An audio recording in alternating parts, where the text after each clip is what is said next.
Good evening and welcome to Etown News. I'm Kocher. And I'm Rosena Campana. Adventure Sports Mini Golf, an update on Etown's 125th anniversary events, a recap on the Marshmallow Game, and more coming up right after this. Visit the High Library today for a sneak peek at its brand new classification system. This summer, the High Library is turning over a new leaf. Librarians are working to reclassify books from the Dewey Decimal System to the Library of Congress system. The shift will increase browsability and make researching titles a breeze. Check out the sample display on the main floor of the library by the stairs. On Saturday, September 21st, Elizabethtown College students were treated to a free game of mini golf at Adventure Sports Mini Golf in Hershey, Pennsylvania. Their free ticket with OSA had a chance to compete through 18 holes with their friends throughout the day.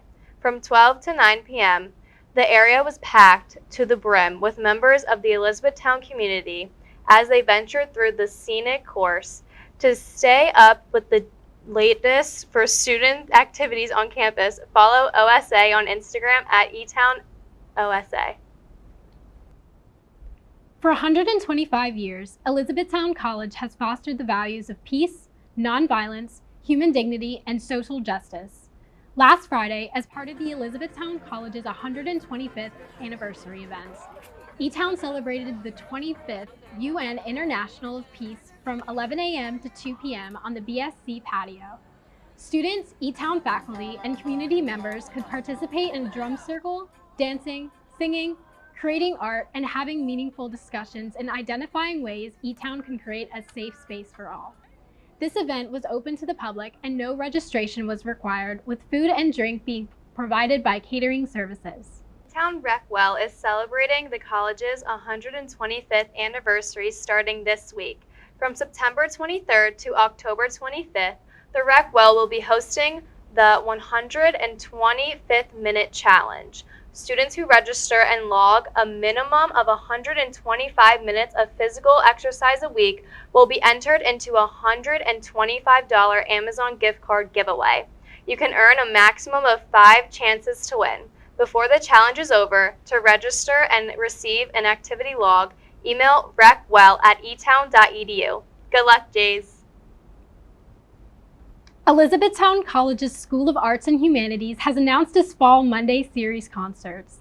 The shows will begin September 23rd and conclude on October 21st. First up was the Charter Week kickoff faculty concert this past Monday night.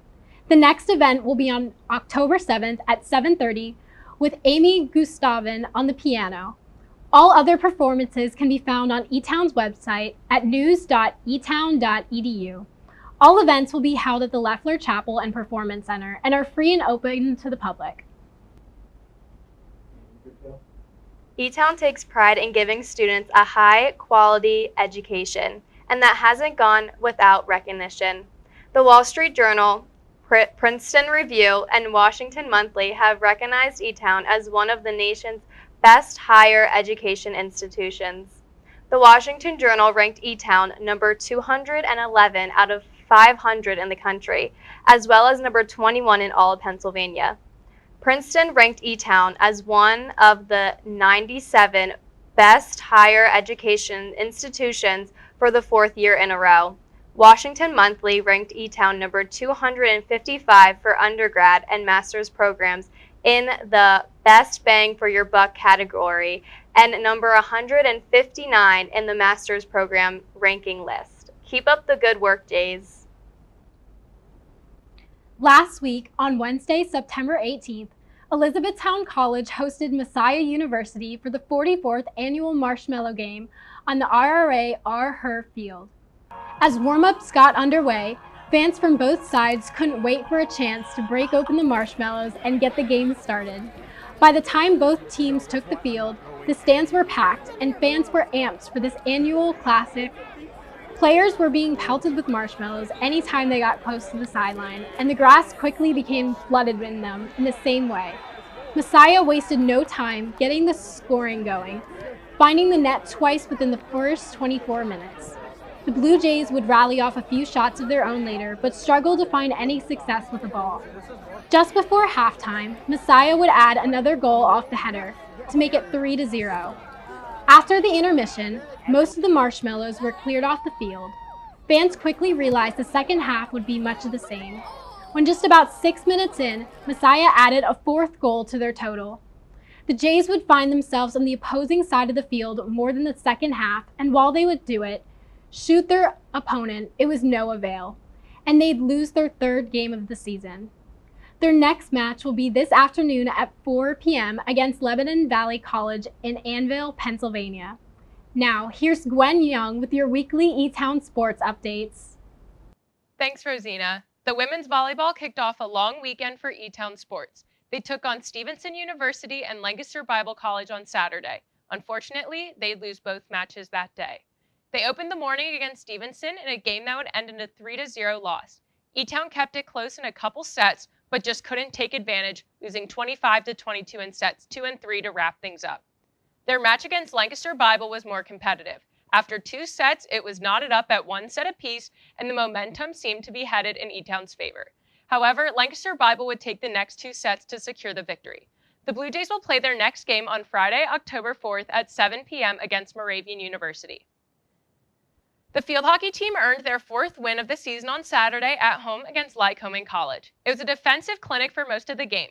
The Blue Jays went up early after first-year midfielder Meadow Keat scored for her first goal of the season.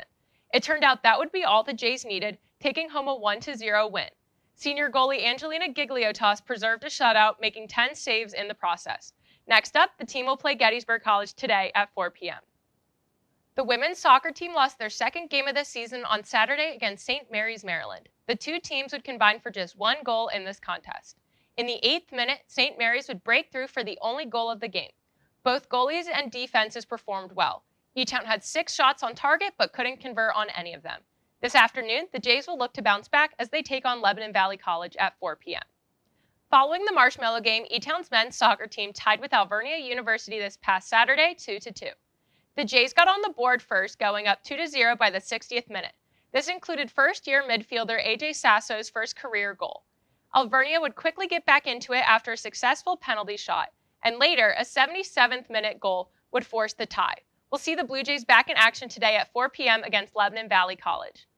The men's tennis team fell to Susquehanna University on Sunday 4-3. 2 of the 3 points earned by the Jays came in the singles matches. Sophomore Stefanos Billis claimed one of the wins and junior Max Lauver secured the other. The Jays also grabbed a win in a doubles match by way of the team of sophomore Ryan Krajcik and senior Sam Langer. Unfortunately, Susquehanna would edge them out by the end of the day in a close one. Their next game will come on Saturday, October 5th, when they play Wilkes University at 4 p.m. The women's tennis team would fall to the same fate as the men's, losing to Susquehanna 6-1. Junior Haley Bishop earned the lone win for Etown in this one, dominating her singles match. She took both sets by a score of 6-1. The women's team will also play their next matchup against Wilkes on Saturday, October 5th at 4 p.m. That's all for your Etown sports updates. Now here's Wesley with your weekly weather report. Hello everyone and welcome to the Weekly Weather Watch, where we cover the weather once a week, rain or shine. I'm your host, Layla Murphy. Today, Wednesday the 25th, we're seeing some rain with a high of 75 degrees with a low of 60. Tomorrow we'll also have a rainy day with a high of 74 and a low of 58. On Friday, we will see some more rain with a high of 76 and a low of 56. There will be even more rain on Saturday with a high of 75 and a low of 55. We should be seeing a bit more rain on Sunday, but with a high of 73 and a low of 53. But the rain will go away on Monday, but we won't be seeing that much sun. It will be a high of 72 and a low of 50. And we'll be seeing more clouds on Tuesday, and the temperature will go as a high of 72 with a low of 50. Thank you for tuning to the Weekly Weather Watch. I'm Layla Murphy. See you next week. Now back to Ella and Rosena in the studio. In pop culture news, the 2024 Video Music Awards recently took place on September 11th. Many female artists dominated the awards, with Taylor Swift leading the way with 7. 5 of them were for her song Fortnite. Chappell Roan and Sabrina Carpenter won their first VMAs, which were Best New Artist and Song of the Year. Specifically, Eminem made a comeback, winning Best Hip Hop Song and Best Visual Effects for his song Houdini. Congrats to all the winners and nominees. There's almost 1 month left before Election Day on November 5th, and the race is heating up. On a national level, tracking polls are showing a close race between Donald Trump and Kamala Harris. The Republican and Democratic candidates each have an approval rate around 47%. In Pennsylvania, one of the most important swing states in the country, Harris seems to have a lead over Trump by 4 percentage points. If you are a Pennsylvanian and are not yet registered to vote, you can do so now at www.pavoterservices.pa.gov. That's all for this week, Jays. Remember to follow us on Instagram and Facebook at ECTV40 for all the latest updates on our shows. I'm Ella Kocher. And I'm Rosena Campana. Have a great week, and remember to Take flight, Etown!